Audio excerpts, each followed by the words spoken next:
everybody, and welcome back to yet another episode of Gameable Audio. This is episode 15, and we're on the theme of summertime. And I am your host, Kristoffer Schenström, and this week was kind of supposed to be me alone, but in the end, I was able to grab this one other podcast guy under the name of Martyrus. Welcome to the podcast. Oh, thanks for having me on, Chris. It's definitely a pleasure. I've listened a little bit to the work you've done. I really enjoy the work you're doing as well. It's so much fun to also meet somebody else who is kind of excited for video game music as well.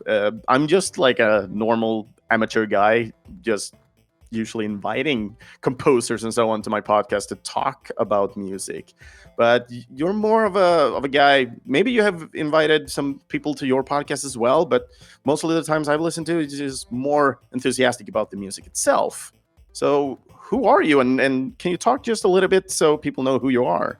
Ooh, well, let the mystery come out now. Well, I am Martyrus. I am the host of ReVGM, a podcast about video game music that plays covers, remixes, and arrangements of original video game music. Well, along with their originals, of course. You know, I usually play the original first, and I follow it up with a cover or remix or an arrangement of the track. Of course, most of my episodes are thematic. On occasion, I'll do something else. I have 2 special episodes on stage now where we play a list of tracks from cover remix artists, and at the Listening Lounge, which allows a cover remix artist to play their just released album.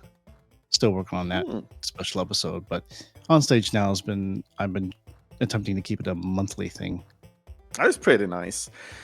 Considering who you are and why you kind of were brought into video game music specifically and decided to make a podcast out of this, what's your background with video games and video game music specifically? Well, first and foremost, I am a gamer. And yeah. Second of all, I guess I have a little bit of a background in music. I mean, my first instrument I played was a piano, pretty typical, I guess, for maybe some people. But of course, also playing video games, I also like listening to the music from the game. And, I guess it's become more prominent recently, that I'm listening to more and more video game music, Yeah. What makes you listen more to music today? Is it due to the fact that you're working on a podcast, or did it become a greater interest before that?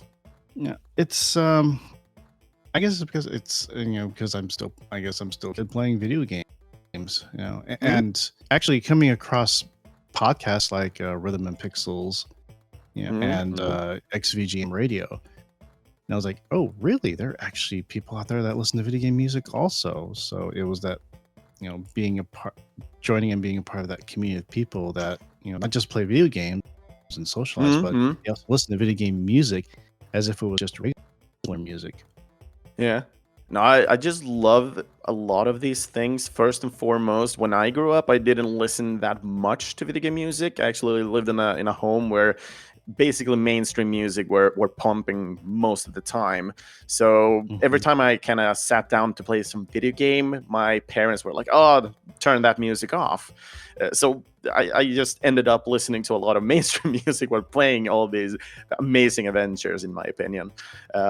So for me, getting older and purchasing all this nostalgia back, I was like, holy crap, the music is freaking awesome. And that kind of drove me into podcasts as well. I started listening to some Swedish podcasts surrounding video game music, and then I started listening to more international video game music podcasts as well. And that is kind of my adventure within the video game music. So for me, this is all kind of still new, even though I've been doing the podcast since 2017 right now, my own thing. And then before that, I was listening to that for like 7 years or so. But it all still feels so fresh and new to some extent. And it's just crazy in my opinion. Indeed. I mean, it seems like there's always something new to listen to. Hmm. Even if it's an old video game you used to play back then. Yeah, yeah. So when it comes to music as well, I mean, just like uh, video games have kind of exponentially gotten better, we've actually seen this happening to music as well. Not music itself, of course, music evolves all the time, but we had classical pieces before classical pieces were available within video games, of course. But now we can Hmm. hear and get these more orchestral themes and so on within game music as well. We can starting to listen to video game music at parties today, and people are like okay with it, and it feels so good, in my opinion. Oh, definitely, definitely, definitely. I mean, I think the first event I went to, it was, and it surprised me because it was a event that had cover and remix artists that were playing video game music, Hmm. and that really intrigued me. It's like, oh, really? Wow, I didn't know there were such things as this. I mean, yeah, there was the mainstream concerts and Yeah. stadium performers and such, but an event exclusively for video game music. It's Hmm. just like, Hmm. wow. No, it's like Magfest, for example, right? It's just Uh, more circulating around video games, and they have this venue with artists and so on, if I remember correctly. oh, yes, yes. One of the most talked about events for any Yeah. video enthusiast. Though sadly, I couldn't go this year, but hopefully next Oh, year I will go to MagWest. I really hope I will be able to make it to any mag something because I live in Sweden. It's more of a cost for me to go to the US in order Oh, to be at these events. But I would definitely love to go to one of these events because they seem so amazing. Just getting there and all the different artists seem so like, well, they're kind of just showing off, and they're really giving themselves to everybody, it seems. I don't know for hmm. sure, but that's the kind of view or picture I get, just following it on social media, for example. It just feels like a really inclusive event. Oh, definitely. And I guess the closest thing we have, excuse me, I guess the closest thing we have right now is Rage Cage's episode on VGM Emporium, where he recently Mm. attended MagWest over up in Northern California. Ooh, that's nice. That's really nice. I need to listen to that episode. I it's just getting off topic now, I feel. So today we're going to talk a little bit more about the summertime. So summertime is usually like a re-encountered encore kind of episode or theme that I utilize when I have my vacation times. And considering how I feel about summertime music, I usually tend to go back to the nostalgia and to the tunes I really do enjoy from like every year. It's rarely I put up new tracks, it feels like. So I definitely enjoy that you are joining me in on this one, so I'm not just repeating myself over and over again. What are usually your kind of take on VGM music and during summer times? Do you also usually pick up like older tracks and listen to them while you are having a vacation, or do you have any specifics?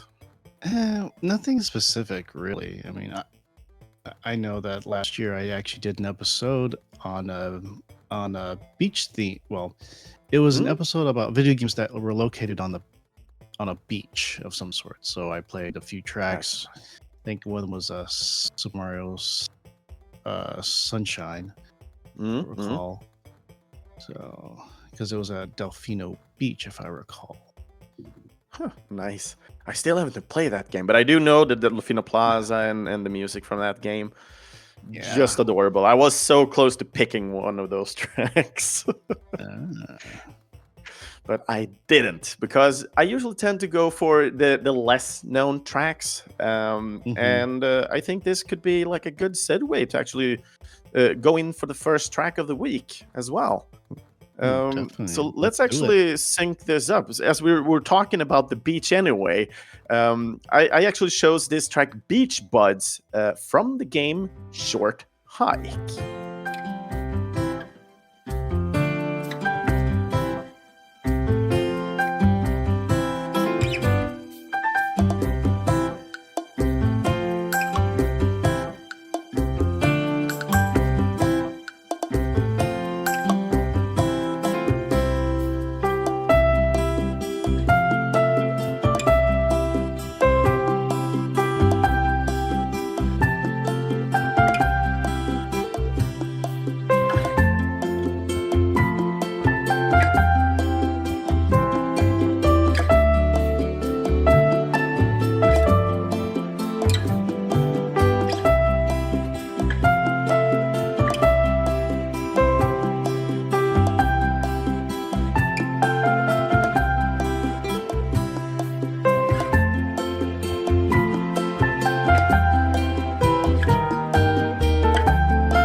there we fade out the track Beach Buds from the game A Short Hike. I actually remember getting this game on Epic Game Store when they actually just gave it away. And a couple of years back, I actually played it through during a lunch. It's not that, well, just like the title of the game says, it is a short hike. So you can basically complete it in like 2 hours or something like that. Wow. Really neat, nice little game. A lot of zen in this one. It doesn't have a lot of kind of UI elements with HP and so on. So like, no, you're this little bird just walking around on this little island, having your short hike, meeting different people, and just enjoying life, to be honest. And this is such a sweet little experience, in my opinion. I love the music because just like the Beach Buds, it's so serene to some extent. And you have the kind of, what is it called? The instrument they're playing. I forgot the English word for it right now. The harmonica, but when you pull them back and forth. Anyway, it's not super important, but I guess when it comes in, it for me, when I'm thinking about like a nice, neat, serene experience, I'm thinking of a cafe to some extent, and this instrument, it kind of brings that to me. It feels like I am maybe in France or something like that, just enjoying like a baguette or a croissant or something like that.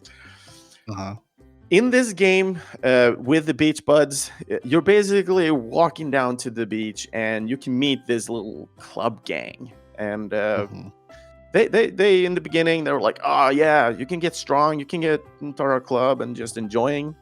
But of course, you're just walking around. That's your thing. So you can just keep walking, or you can try to interact with them more and more. You can revisit them by going back later.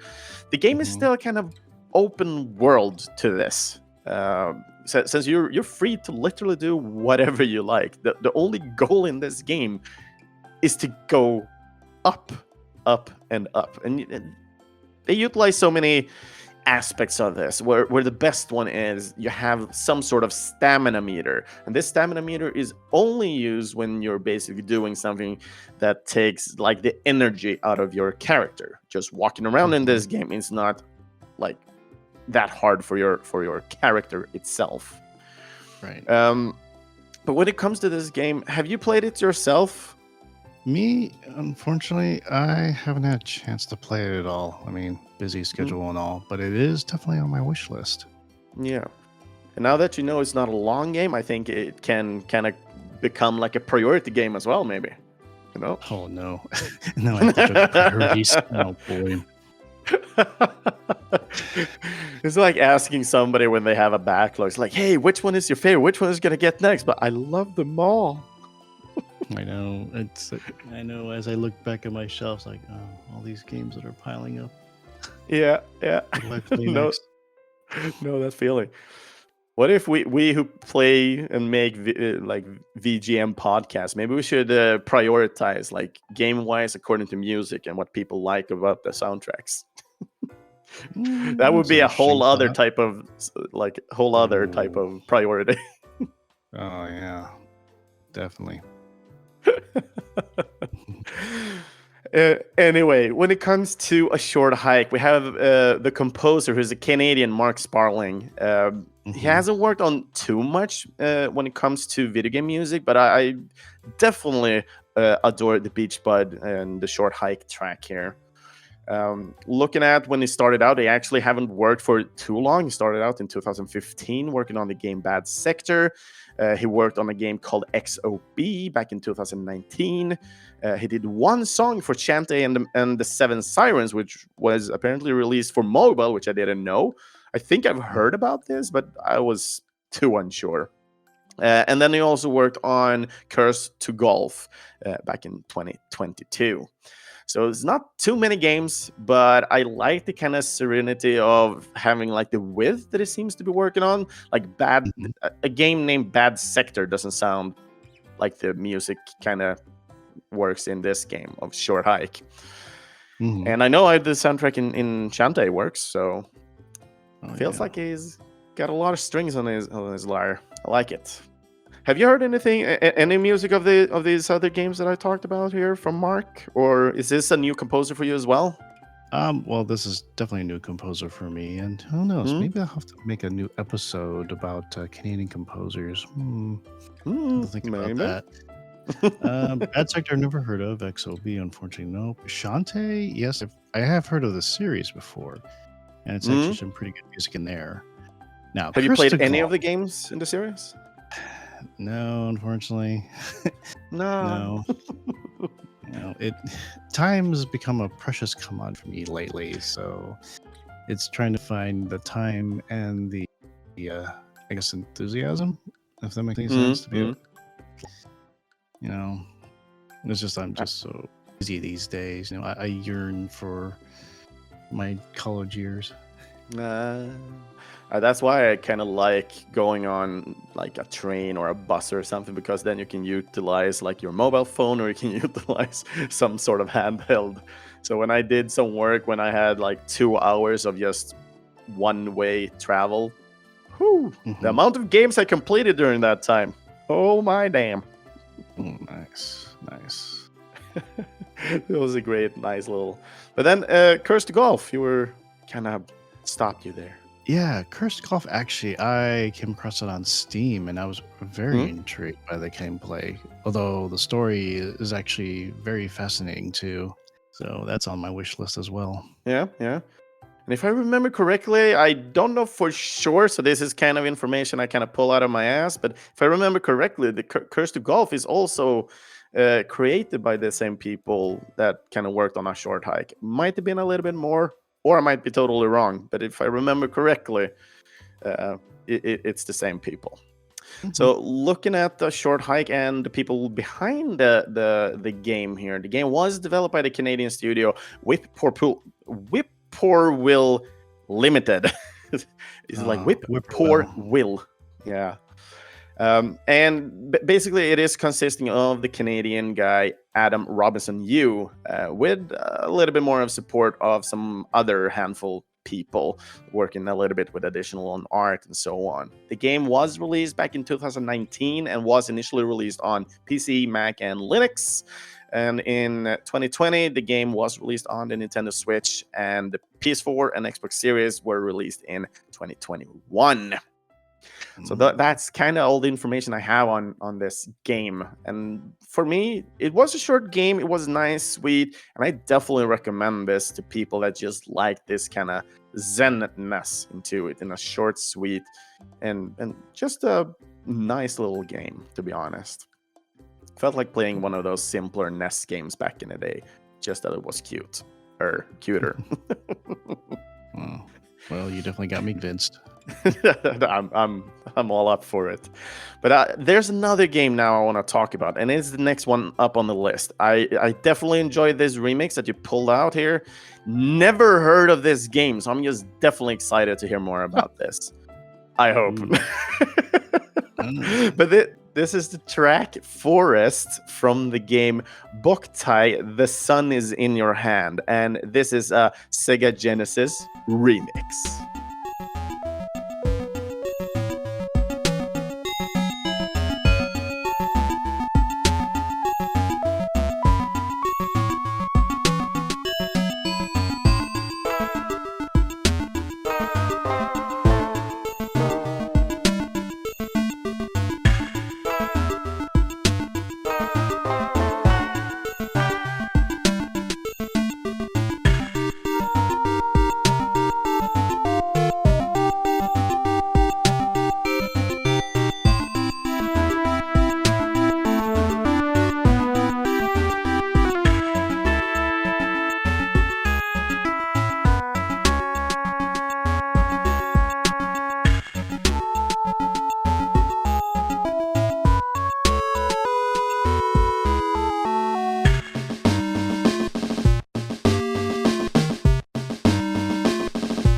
There we're fading out. Boktai, The Sun is in Your Hand, and this was the track Forest, a Sega Genesis remix. And this was your first pick of the week, or how I kind of placed it in this case, because I want to save the best for last, right? Oh, yes, definitely. Yeah, this was my first pick. It was Boktai, The Sun is in Your Hand. It was originally developed by Konami Computer Entertainment Japan, published by Konami, of course, for the Nintendo Game Boy Advance. Got a list of composers here: Norihiko Hibino, Suichi Kobori, Kazuki Muraoka, and Masashi Watanabe. And this remix is actually based on the original track Forest. And this was actually the remix track was done by The Legend of Renegade. Do you have any other information about this Legend Renegade? Or is this some new remix artist for you as well? Oh, from what I've seen from his work, he's been doing it for quite a while, and I have played some of his work in other episodes as well. If I recall correctly, I believe I encountered him while I was doing an episode on Earthbound. Ooh, that's nice. I've never heard of this guy before, even though I kind of enjoy my fair share of remixes as well. But yeah, with this track going on, I definitely need to check it out more. Mm-hmm. Indeed. Yeah, I do come across some international musicians that do covers and remixes as well. I mean, first thing that comes to mind is Elena Gingertail over in Russia. Oh God, I love her voice. She is wonderful. There's also a few others over in South America. I mean, Ferd K is another one that I just did recently. There's also Firamil. She's a wonderful musician as well, and often does collabs with String Player Gamer. He's another cover musician who plays the electric violin. Yep. Oh, that's awesome. To me, just trying to get into the remix world as well. Of course, I just love the demo scene back in the day, going to LAN parties and so on. I just always try to get as much demo scene work as possible with me before I left that place. And that kind of made me go into remixes quite early. Remixes and covers, to be honest. And I listened to my definitely fair share of remix and covers, way more than I did for original music. But this also kind of transcended me over to listening to the original music, because there were so many people like, no, the original is better. And then I listened to it, and I was like, no, but I like the remix is better, in my opinion. But of course, there's a world where both can exist and correlate with each other, because without the original content, we don't have that many remixes. Oh, yeah. So when it comes for you, do you usually prefer one or the other, or are you like me, kind of just eating it all up? You know, there are times where I enjoy the remix much more than the original, and a few times but most of the time it's, well, I guess it's a toss up, and why not both? So when it comes for the pick of this track, the track name is Forest for summertime. Are you one of those that really enjoy walking out on hikes and so on by any chance? Yeah, I used to enjoy doing that a lot, but I just can't find the time for it. I just can't find time. Yeah. Now, of course, this game though does relate to sun, just not what you think it is. In fact, this game specifically has a light sensor on the cartridge, because you're supposed to actually play this in direct sunlight. This is interesting. Do go on. Well, for the few gamers that already know, and for those that don't, this game, Boktai, The Sun is in Your Hands, was produced and designed by Hideo Kojima. And I know that for most gamers, Kojima is an instant recognition. Now, it's in this game that you'll be exploring. I've heard the name a couple of times. Now, it's in this game that you're exploring a labyrinth. And of course, sunlight is the key, because the character you play, he uses a gun that is powered by the sun. And being that this is a very special cartridge ball, you basically power your gun with direct sunlight. So there is a bit of an AR element mixed in with it. Yeah. Now, being this is Now, being this is a Kojima game, yes, there is stealth involved. Moving silently, hugging the walls while walking, and trying to avoid direct visual contact with any enemies along the way. That do sounds very... But I just love Boktai. The sun is in your hand, and you're having a handheld console, and the sun is powering up the weapon. It's just... It has Hideo Kojima written all over it. He's the one who usually ends up with these kind of design quirks or features for a game. It doesn't feel like anybody else is thinking about these things for games. Oh no. I'm sure most gamers remember playing Metal Gear Solid on the PlayStation. And then for the first time actually feeling their controller vibrate was probably a shock. It's like, oh, dang. Good day. Or meeting Psychomantis. You always knew what games we were playing. Yeah, and actually realizing you have to do something to do any damage to Psychomantis. That was definitely a direct immersion. Yeah, definitely. Yeah. I would use the word mindfuck, but some people don't like that F word. Well, that's one brusque way of saying it. No, but it's really interesting getting to know all these kind of things. I never heard of a cartridge that requires, well, theoretically, maybe not requires. I mean, you can do a hard run in a basement, I guess. I mean, just imagine all these game players are like trying to play with as much sunlight as possible, even trying to hug the windows. Like, oh god, don't go down. Or hoping I do wonder. Cloudy. Usually, when you have these kind of solar panel kind of vibe, for example, clocks have been utilizing solar power in order to power themselves up, but you can actually utilize just normal lamplight as well. So I guess that would kind of be the same for Boktai as well. So then I'm just wondering how many people are playing with the lamps on just really close to the cartridge. Oh, I'm pretty sure there are.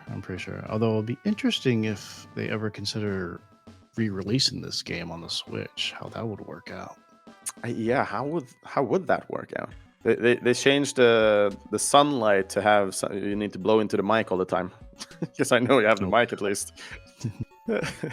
or it just checks which time zone you're in, and it's like, we're just thinking you should have some sunlight right now. So it's not preferable to play it in the middle of the night. But this game, was this one of those you played yourself as well, or something because this was the first time for me to ever hear about this game ever. I heard a lot about different Hideo Kojima games and so on, but never about Boktai. Oh, well, yeah, I've heard about the game before, but at the time I was playing, I was not quite interested in it. I was too busy playing Advance Wars. It's nice. Advance Wars is nice as well. It's a nice series.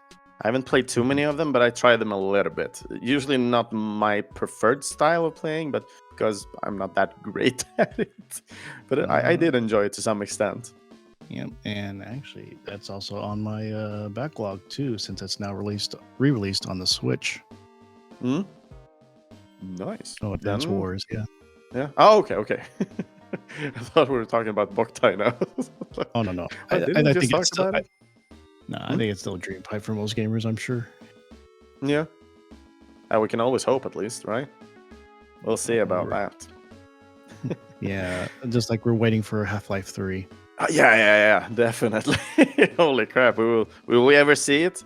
I just love, one of my favorite videos was when one comes in, when Gabe is just hammering on a crowbar. It's like, when is Half-Life 3 is coming?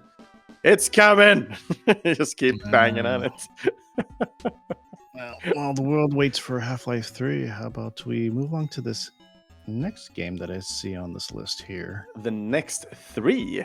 And this is also like one of my favorite ones. This is one of my favorite songs to listen to during summers. Sadly, we cannot really find it anymore online. So I guess it's going to be more of an exclusive kind of track you can hear listening to my podcast. I've had it for such a long time. But this is the Wonder Boy 3 Side Crawlers Dance Wrestles Over the Top edit.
There we have it, folks. The Wonder Boy 3 Side Crawlers Dance, a wrestles over the top edit.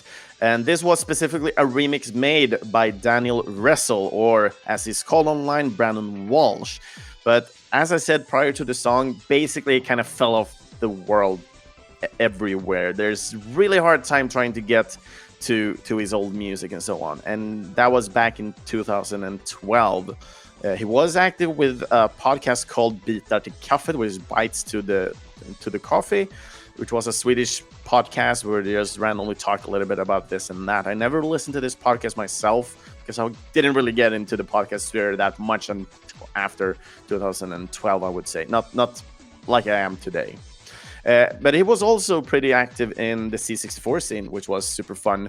So we actually did release a couple of original content music through the SID ship. And I just adore a lot of his music. But as I said, it's really hard getting by and getting these tracks today. But when it comes to the Wonder Boy games here, first of all, the third one, since I haven't played too many of the other ones, I know of them. But this was one of the first games that I kind of tried more enthusiastically. Was actually the Wonder Boy, the Dragon's Trap, the remix that they released to limit the game runs on the PS4 and Xbox and so on. I don't remember all the releases they did, but they released on multiple consoles. So where you have all these really neat, nice graphics, hand-drawn and everything. And I just adored it. And you can switch back and forth between the art and the music. It was just too good, in my opinion. Just enjoying that Sega. I think it was Master System it was released for initially. I don't think it ever had a release on the Mega Drive or the Genesis. Do you have any kind of remembrance or connections to the Wonder Boy series, Martyrus? Well, I have heard of the game before. My only problem was that at the time I was into Nintendo. Mm-hmm. So, I'm a Nintendo boy as well. But I didn't get any Sega console whatsoever. You didn't have any friends or anything that had, or was the Sega versus Nintendo war too intense? Probably part of that, but also the fact that most of my friends were into Nintendo. Oh, okay. So everybody had a Nintendo. I bet that's great too. I mean, then you can just borrow games back and forth from everybody. Oh God, I miss those days. Yeah, definitely do. But those were better days. Yeah, but now I have no excuse for it since I believe they re-released it for the Switch. I think. I'm pretty sure they did. I'm a little bit unsure, but I'm like 99% sure. But I just, when it comes to this Sidecrawler's Dance, doesn't really say much about summertime, right? But actually, the Sidecrawler's Dance is actually a reference to crabs as they are walking sideways, the Sidecrawlers. And you can actually hear this specific track, not the remix, but the original track. You can hear this while visiting the beaches and while you're going underwater as well. So there's a large section of this game where you can just enjoy. And the original one has more of a kind of tropical vibe to it, while this one is more of a dance part of the track with the remix. But of course, has a little bit of a dance originally as well. But as we got it has more of the vibe as a tropical theme. Which would have been more summertime than it is, but I just love this track and would rather reference this to the game itself rather than the song being summertime vibey. Ah, that's why it's called Sidecrawlers. Yes. But from what I understood, this was the first time you listened to this track as well, right? Mm-hmm. And what was your initial idea of this track when you listened to it? You know, it just has this nice funky backbeat to it. You know, and to me, it sounds, I guess, as a gamer, it sounds like, I guess, a background track for a world. Mm-hmm. That's interesting. That's nice. But now that you've said that it's released to crabs, like, okay, now I can see it. And now I see images of crabs clinking their claws as they're dancing side to side. Yeah, yeah. It's like that crab rave video we got like a couple of years ago. Just Oh, those no, CGI crabs. Dun, dun, dun, dun, dun, dun, dun, dun. Is that the Oh, next thing? man. If we're ever getting a remake again on this game, we're getting that one instead. We'll Dancing see. crabs, raving. We will see. We will see. We will see. We will see. But yeah, looking at the information for this game, Wonder Boy 3: The Dragon's Trap is the original title for this game, not like the re-release they did, which was just Wonder Boy: The Dragon's Trap. The track here was not specifically the track, but every track on this OST was composed by the Japanese Shinichi Sakamoto, and the game was developed by the Japanese Stone and Sega Enterprise, like a co-work there together between the studios. This game was initially released back in 1989, so it's about the same age as me. It's crazy. I'm still older though, but still close, on the Sega Master System. But it also has since then been released on other consoles, such as the TurboGrafx 16 in 1990, the Game Gear in 1992, so it became handheld. And then lastly on the Wii through the Virtual Store. Of course, it's not available anymore on the Wii Store because they did close that one down. And they also did remaster it back in 2017. And that's basically the game. I knew of this track way longer before 2017. But I just adored when I knew about this game. I was like, okay, everybody has been talking about the Wonder Boy series. I need to get my hands on this. And since I don't have any Sega consoles at all, and I didn't want to get a Sega Master System just for the game, when I noticed the remaster, I was like, I need to get this. And boy, I am not... I just enjoyed every piece of it. Of course, it's an older game, so you can get that grasp and feel of it. But everything was so good from the art, and you can go back and forth between the music and the art. And the controls just worked really great and well for this game. I just enjoyed it from start to finish, even though hard sometimes. Frustration is always when it comes to older games. Well, you definitely got me convinced. So now you have two games that are moving up on your priority list. More to add to the backlog. God damn it. I shouldn't have joined this goddamn podcast. It's too good. Music. But that is also... This is also one of the worst things when you're just enjoying... either if you're hanging out talking to people or if you're listening to a podcast with really great hosts. They always get you hooked on some games. I've been in that trap so many times. Like, they talk about a specific game, and I was just like, I need to get this. One of my like first memories considering that was like this duo were talking about this game on PS2 called God Hand. Do you know of this game? Oh yeah, I know of that game. Yeah. I actually got a new PS2 just to get that game. Oh wow. That's how excited I got for that game. And I just loved it. It was really hard, but I was laughing so hard with that game. I loved it.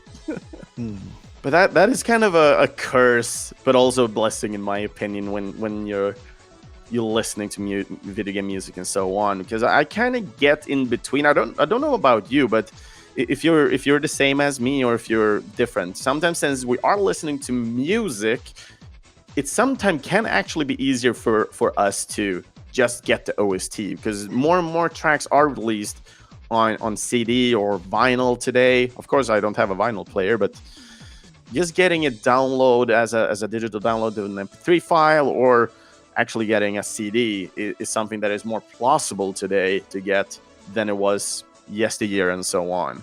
How do you feel about this when you hear somebody or you listen to a soundtrack that is good? Do you prefer to get the video game and listen to it through the game, or are you down to get like a digital download just to listen to it in your phone or something like that?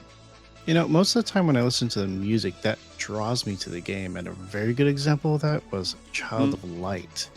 Child of Light is really nice. Oh, I was actually talking about that not long ago. I remember watching the behind-the-scenes video for the music of Child of Light and listening to Vito's listening to Vitas, my team, explain her process, and I Mm-hmm. listening to it bits in here and there. I was like, oh, this is beautiful. I love this. So I went forward and got the game, played and completed it, and finished it, Mm-hmm. and was just and I enjoyed the whole soundtrack as well. It's a rarity for me to be drawn to a game because of the music, and that's just one of the best examples right there. Have you had any other similar experience through that, or is that just something that usually happens for you? Or I'm trying to think. I guess the next one would probably be Persona 5. I mean, Shoji mm-hmm. Meguro, he's just a awesome composer. It's always nice. For me, that Mhm. there was this game called The Helltaker. It's like a small indie game, like a guy who worked on a puzzle game. You're basically like a human going down to hell, trying to mac up some demons. So you want to like get Uh, some demon girls, and yeah. it's such hilarious game. But that I actually got into that game because of a fan song they some girls on YouTube made as like a tribute to the game. And I shown this to multiple of my friends, and they also got interested into this game. And then I was just playing it, enjoyed it really. It's just a small short, but everything is so freaking good in my opinion. I really adored everything.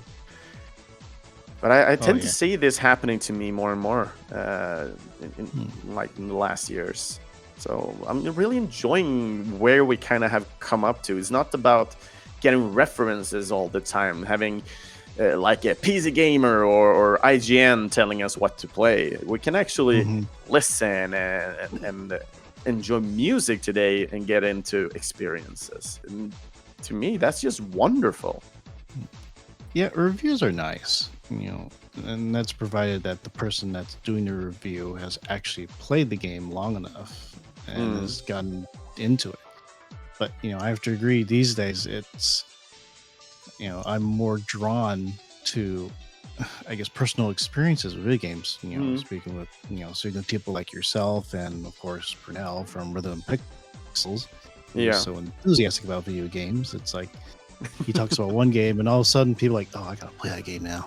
Yeah. Oh, so many times that they've been talking about the Magical Drop series. I was like, I've never played this game, and now I need to play it. Yeah, I know. He actually, major confession here if Purnell's listening. He actually got me to playing Puyo Puyo when he's talking about it. So now I have that in Switch. Oh, Puyo Puyo is so good. I got a little bit into Puyo Puyo thanks to a friend of mine, and then I noticed some other similar games like you have Kirby's Ghost Trap or Kirby's Avalanche, which is also kind of similar Puyo Puyo style type of game. I'm just really stupid when I'm playing them, but I just enjoy Oh, them. no. But if I play against somebody that is just really good, I'm not having a good time because I'm just a super happy amateur on these games. Well, then you definitely don't want to play against Purnell. No. If Magical Drop is going to be similar to those kind of puzzle games, and since both Rob and Purnell are liking these games, they're going to wipe the ass of the floor with my ass and so on. Holy crap. Oh yeah. But anyway, enough of Rhythm and Pixels and Purnell and Rob here. I think since we're talking a little bit about good music and so on, I said in the beginning of this episode that we were keeping the best for last because I really adored this song that you sent to me. So I think it's time for us to kind of go wild with this one so everybody else know what we're talking about. Oh, right? Boy. Yes, definitely. It is time. This is Genshin Impact, the Blossoms of the Summer Night. This is Yomiya's theme, and this is a band cover.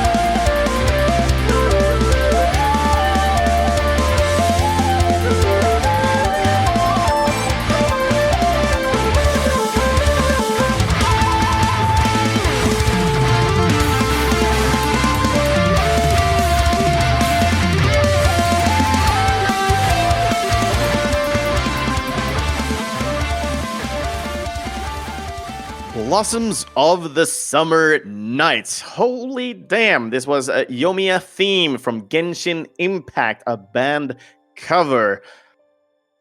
This track really, when I was listening through your picks of this week, I was just swept off the floor with this one. I really enjoyed the video. I really enjoyed the track. Have never listened to the original prior to this. I actually gave the original a listen just to compare it a little bit. I didn't go through the whole of it, but I just really adored this one.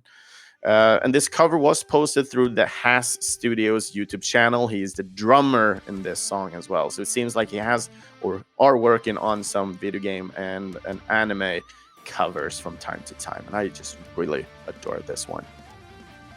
Oh, what's your take on Genshin Impact and the game and this track? Oh, you really want to ask me that question since I am a Genshin player? Everybody sit back and enjoy. It's be a long episode. Well, first and foremost, I'm going to say right off the bat, it is not for everyone. But if you have the time and are very much enthused about such a game, Genshin Impact, developed by MiHoYo, published by MiHoYo in China and Hoyoverse worldwide. It is available on many platforms, Microsoft Windows, on the PlayStation 4 and 5, and on the mobile devices, both Google and Apple.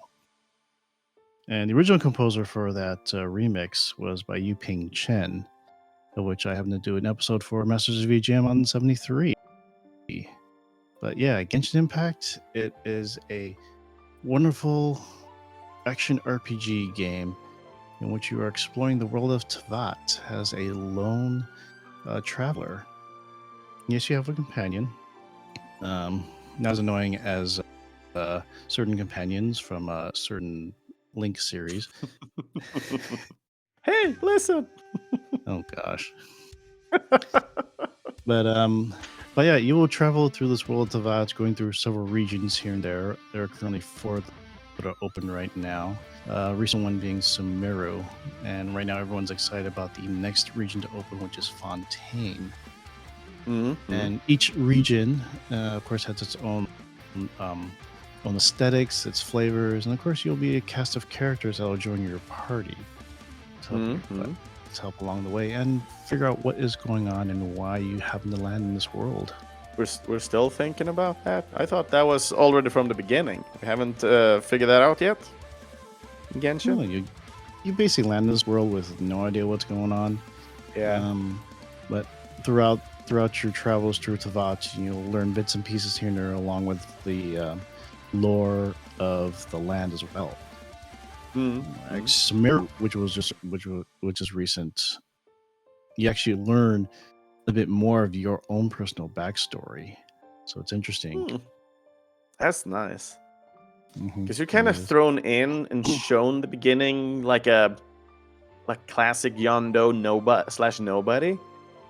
So you literally have nothing to go on in the beginning, and you're just thrown into this like lustrous, vibrant world filled with kind of danger and luster. It's just a beautiful world in the beginning. Oh yeah, it's a really beautiful world. Very beautiful. And as I said, each region that you can, it has its own personal aesthetics. Mondstadt, for example, it looks like it's something out of Europe because of the architecture of the buildings. And then the next region you go to is Liyue, and of course, the buildings, they look like they came from China. As you go, and Inazuma, it's based on Japan, and Sumeru, it's got a bit, don't quote me on this, but it's got a bit of that Indian Egyptian flavor. There.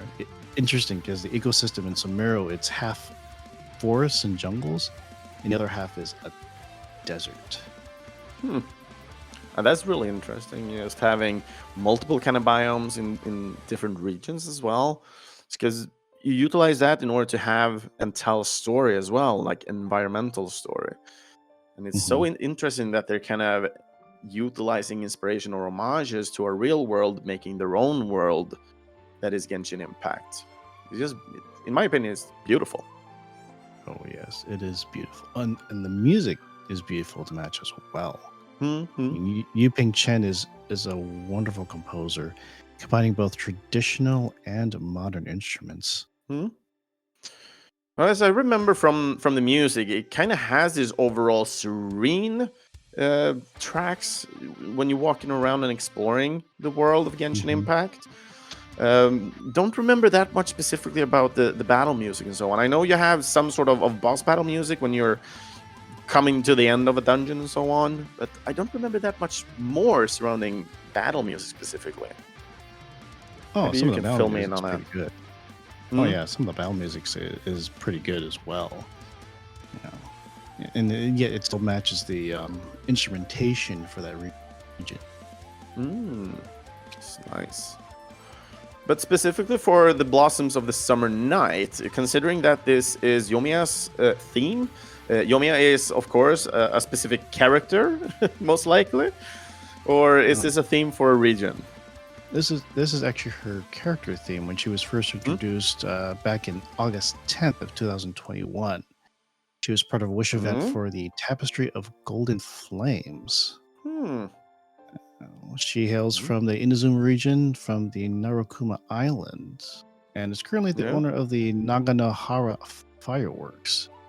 So, of course, Okay. her vision or element is pyro or fire. Of course it is. So maybe the blossoms of the summer night is a reference to a night of fireworks, like a celebration. Then I guess. Oh, yes. Hmm? Definitely, definitely. That's always nice because you usually see this kind of reference in Japanese history as well, utilizing flower, hanabi, or blossom as some sort of firework expression. Hmm. Don't know if we have that many references in English to that. Definitely not in Swedish, I would say. Even though fireworks can have a resemblance of beautiful flowers and so on, but we never really reference it as flowers. I don't know, but yeah. Yeah, I don't think so. Yeah, it's. Oh, yeah, Japan is definitely known for their fireworks, especially around the Hmm? summertime, if I recall correctly. That's nice. No, I really adore both of the tracks that you picked for this week, both having that fire part, the forest part, and then the blossom here, going out on a really great track here. But it was nice talking to you a little bit more about the summertime vibes per se. So usually when it comes to summer tracks and so on, if we can go a little bit deeper here on when you listen to video game music during summer times, is there any specific genre that you like to listen to more? Or are you still all the time, every time of the year, just like an all eater? I guess for me personally, it's pretty much all year. Mm, Whenever I find a track that interests me, I'll go ahead and add it to my playlist. mm. And the full playlist is on repeat all the time, right? Well, of course, why not? For me, I tend to go back to my nostalgic tracks. I really like having some sort of summer vibe when because I tend to walk way more during summer times when the sun is out than any other time of the year. It's because mostly that is just nicer Mhm. generally. And for me, listening to tracks that has some sort of pirate theme or some sort of summer happiness theme usually tends to Mhm. help when I'm out walking. So one of my absolute favorite tracks, not considering these that I picked today, that I tend to return to is from Secret of Mana and the specific track "Color of the Summer Sky." Uh, That one is just pure amazement for me. Just walking around, just feeling the wind in my hair. There's nothing better. mhm. It's like getting recovery on like through a syringe or something like that. I don't know, but it's like having a cat purring on you. It's like having that healing kind of vibe to it. Ah, yes. Maybe that's Yeah, way better. yes, that relaxing feeling. Mm-hmm. I know what you mean. Yeah. No, definitely.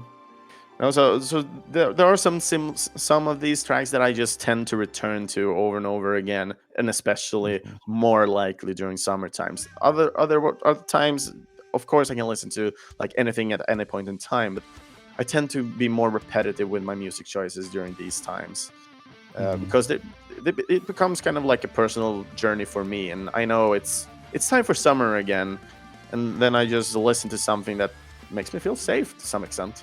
Mm, It's nice. That's fair.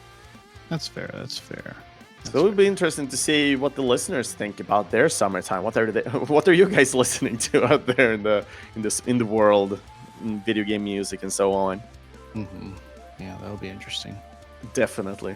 I'm always thinking about these kind of questions: what people listen to, what drives them.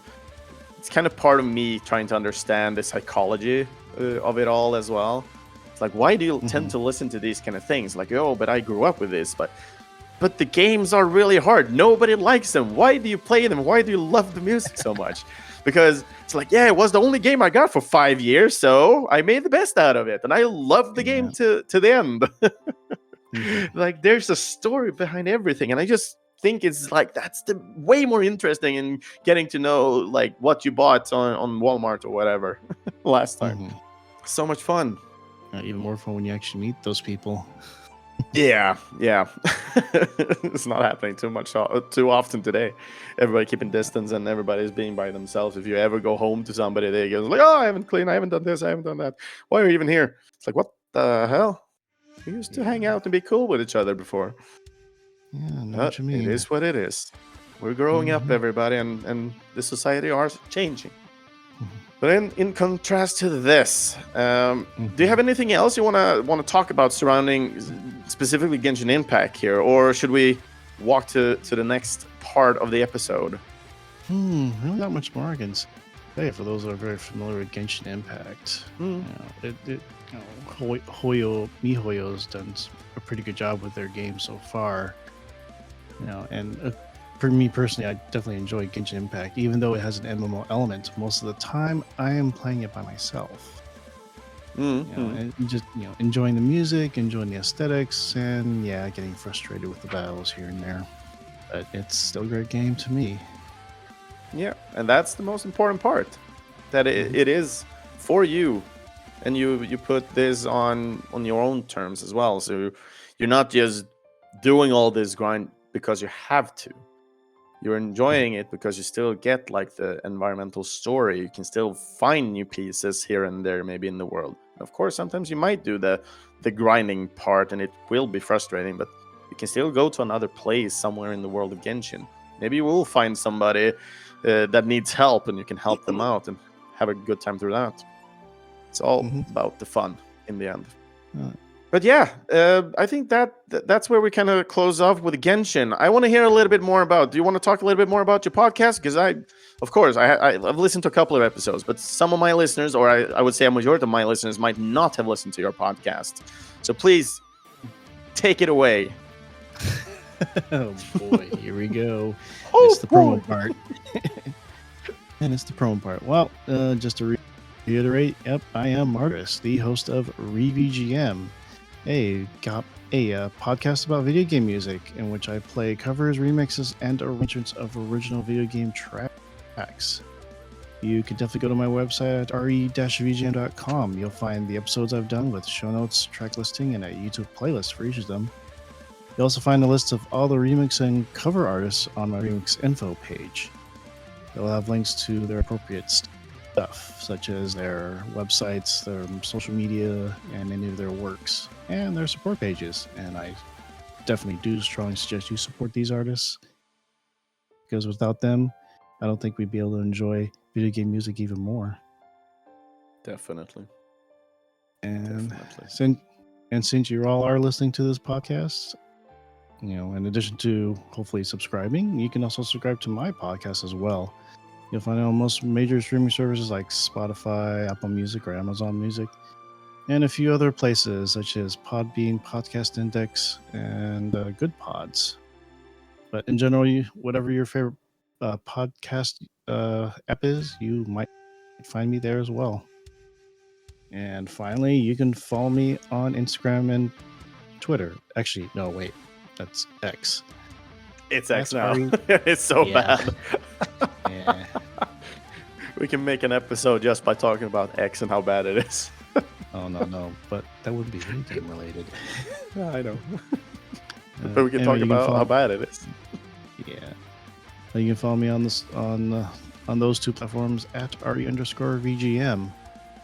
And in general, you can actually DM me through those for a topic to suggest, a track to play on the show, or perhaps you could suggest a cover remix artist to consider. Unless you yourself are a cover remix artist. In that case, I've got some special episodes that we can feature on, in addition to the regular episodes, like On Stage Now and At the Listening Lounge. I actually might have one for you right away. Ooh. He can send you his information. We'll see where you guys can take it from there. Ooh, I'll have to consider that. I will have to confess that I have yet to dip my toe into the realm of interviewing people on my show. So once I get the nerve to do it, I'll do it. It's But, always nice. For me, it is one of the best things to have other people to talk to. Because people might think it's too awkward when me laughing to myself at my own jokes. When I'm all by myself. Yeah. But it is what it is. Yeah, it's just me trying to get the logistics of it all. That's all. Yeah. Everything else can follow through from that. Eventually, I will. But for now, the next best thing I have. Yeah, but for now, the next best thing I have are some episodes I've recorded, which I actually go out on the street and interview people about video game music. That's nice.